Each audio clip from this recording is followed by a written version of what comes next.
Hi everybody, it's Jessica, and today is the third installment of my 10 Days of Truth, where I share openly and honestly about my own thoughts and feelings and struggles with mental illness in honor of Mental Health Awareness Month.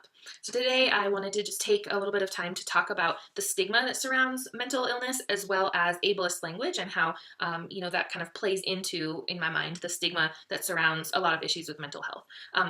So for those of you who don't know, ableist language is really the idea that you are, in this particular context, using words like anxiety or depressed or crazy or insane to describe things or people that are not actually suffering from or experiencing, those actual mental illnesses. And so, there's also a lot of ableist language around people who have disabilities or people who, have other struggles as well. But in this context, that's kind of what I'm talking about. And then, when I think about sort of stigma, I started thinking, well, what does, again, I always go to definitions. And so I started thinking, like, what is a stigma? What does that really mean? So I looked up the definition, and it said that a stigma is a mark of disgrace associated with a particular circumstance, quality, or person.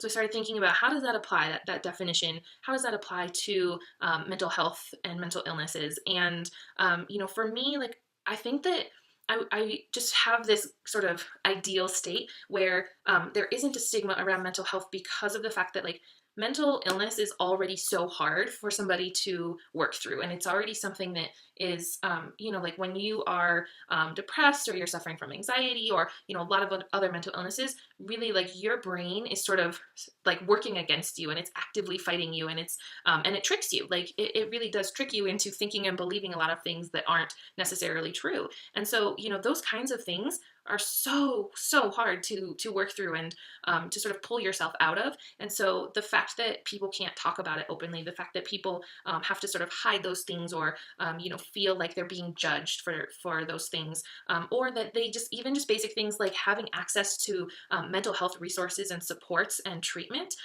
those things are not covered under most insurances in the United States or in other countries, and they're so expensive. A therapy session just for an hour can be such an exorbitant cost that that's like so prohibitive for so many people to be able to get those kinds of supports. And especially where, mental health for a lot of people, like, that has to be ongoing treatment. You really need to be able to invest long term in some of those things for it to really have an impact. And so I just feel like the stigma that is surrounding mental health is such a problem, for so many different reasons, because it doesn't help us to solve for the problems, and it doesn't help us to help other people. I would love to see us find better ways to support people who are struggling. And I think that, like, getting rid of the stigma is really one way that we can start moving in the right direction with that. So all of that said, I actually have only recently, in the past 6 months or so, maybe even more recent than that, tried to eliminate ableist language from my vocabulary. And I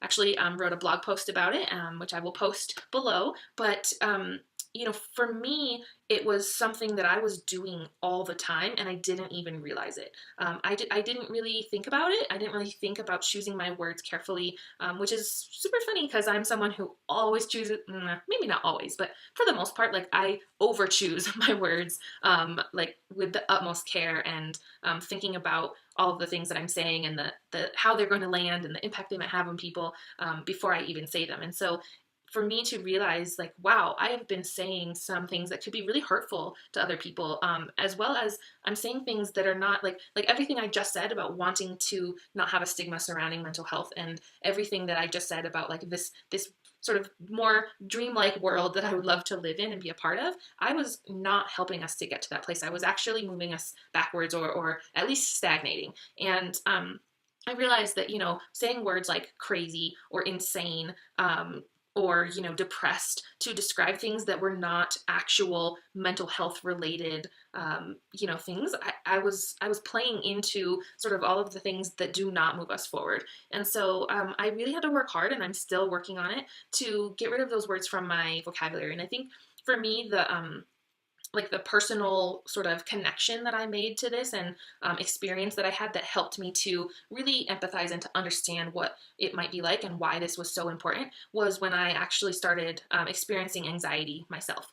Because I think probably even within 6 months before I started suffering anxiety, I was using the word anxiety or anxious to describe things like stress or frustration. A lot of times people will say, oh my gosh, this is giving me so much anxiety. This is making me feel really anxious. Or like, oh my gosh, I'm just like, I'm so anxious right now. And really what they mean is I'm so stressed out right now, or I'm nervous, or I'm slightly uncomfortable about this. And once you actually experience true anxiety, you realize that none of those words are synonyms for anxiety, and none of those sort of symptoms, like the symptoms that you would have from being nervous about something, the symptoms that you would have from being stressed out, are like nothing in comparison to actual anxiety.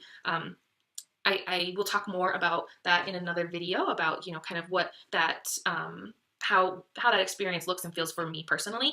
But I think I can summarize it best by saying, like, most of the time it's just genuine hell, and it's very unpleasant. It can be pretty debilitating, and I have mild anxiety. So how people with severe anxiety, and severe and chronic anxiety even like are able to get through their day and like have functioning lives is really impressive to me. And so for me, I realized that once I started actually having symptoms of anxiety and kind of going through all of that, I realized that when other people were saying, I'm anxious, or this is giving me anxiety, it really was bothering me, and was a little bit upsetting. And for several reasons. One, because I realized that that's not what they were going through. And so it was just sort of like an inaccurate depiction of what they were actually experiencing. And so, like, with that preciseness of language not being there, I think they were in a lot of ways actually lessening the impact of their own words, and, you know, not fully conveying even what they were trying to, like the message they were trying to give to other people.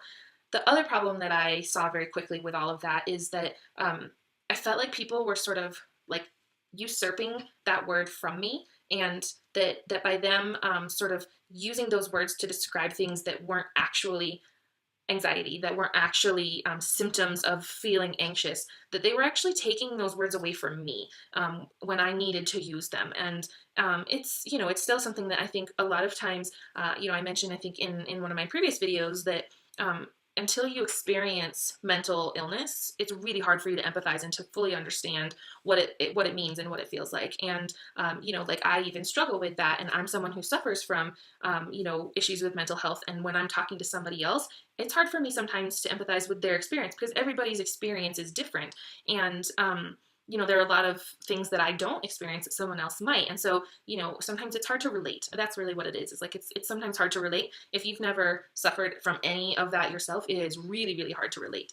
And so, like, for me, a lot of times what will happen is, you know, when I need to say, I am feeling anxious right now, I need for the person I'm saying that to understand what that means. And now, again, what that means for me might not be the same as somebody else who suffers from anxiety, but I need someone to understand, like, the brevity of that, and to understand the, like, the intensity that comes along with that, and to understand, like, oh, this person is actually, like, having anxiety right now, and I could maybe do something to help them, or I need to, like, give them some space. Like, you know, you have to have those conversations with the people in your life about, like, what does it mean when you say, I'm feeling anxious? They need to know what that means and what that feels like for you. And actually, a lot of times it feels very different. Like, one day when I'm saying, oh, I'm feeling anxious, the symptoms that I'm having can be different than, like, another day. But you need to have those conversations with people in your life, and you also need to be able to talk to them about, like, okay, when I say that, what is it I need from you? Like, some people need, you know, I need closeness, and some people are like, no, don't even get anywhere near me. Like, I need my space, don't touch me. And so you need to be able to engage in those conversations, which for the person, especially who's suffering, that is really, really hard to have those conversations sometimes, even with people who you know and love the most. And so, in any event, I felt like my words were sort of not not carrying the weight and the preciseness that I wanted them to have. Really, like, I wasn't able to use those words to communicate the message I needed to communicate to people, because they have been sort of taken over by, you know, people saying, like, oh, I'm anxious, meaning, like, oh, I'm kind of stressed right now. So I think that's another problem, and that was really, for me, like, the personal experience that got me thinking about, like, oh, well,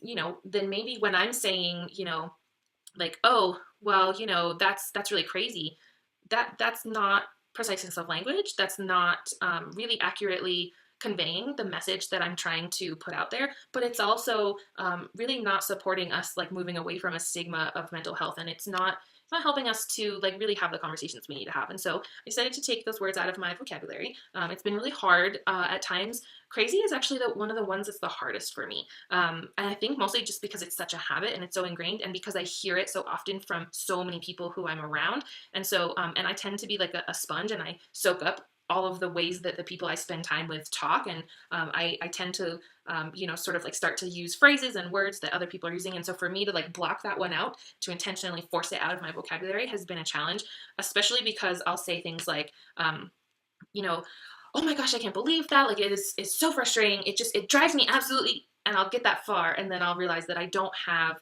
that I have set up that statement to not be able to substitute the actual word that I'm trying to say. And so then I end up sort of saying like something else, and it comes out as not really being precise and probably not conveying my message very well. And so then I have to backtrack and say, sorry, what I meant to say is, and then like restart. But it's been really important for me. And I do think that in a lot of ways I've gotten a lot of those things out of my vocabulary, which I feel really pleased about.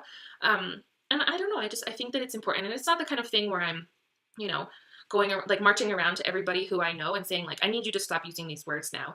Because that's not where I'm at right now in my process, really. I mean, like, for me and all these issues and all of these things that I'm sort of working on for right now, like it's so much about myself, and it really is about like looking inward. And maybe there will come a day where I know how to have those conversations with people a little bit more, but for right now, the step that I can take is just like making those changes for myself and working on that for myself and modeling it for others, and things like this where I can share and put it out there. So that's what I'm thinking about today. Hope everybody had a really great day. Thank you for watching, and I will talk to you all tomorrow.